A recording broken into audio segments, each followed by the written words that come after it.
तोर माया के चक्कर माझी के काल हो गे रे। तोर माया के चक्कर माझी के काल हो गे रे। मैं आवत रहे तुर से मिले गाड़ी खराब हो गे रे। मैं आवत रहे तुर से मिले गाड़ी खराब हो गे रे। तोर माया के चक्कर माझी के काल हो गे रे। तोर माया के चक्कर माझी के काल हो गे रे। तै आवत रहे मिले बर गाड़ी खराब हो गे रे। तै आवत रहे मिले बर गाड़ी खराब हो गे रे।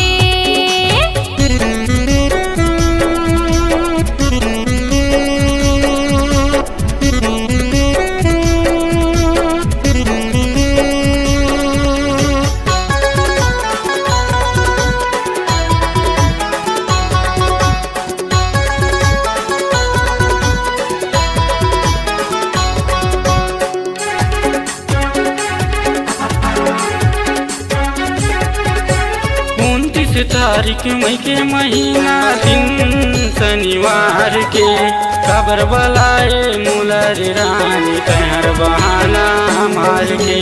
खबर बलाए किरण रानी तहर बहाना मार के।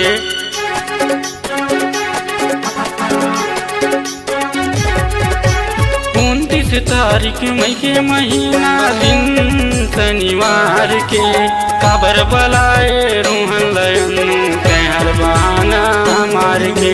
खबर बलाए किरण रानी तहर बहाना मार के। तोर माया के चक्कर माझी के काल हो गे रे। तोर माया के चक्कर माझी के काल हो गे रे। मैं आवत रहे तुर से मिले गाड़ी खराब हो गे रे। मैं आवत रहे तुर से मिले गाड़ी खराब हो गे रे।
के काल हो गे रे।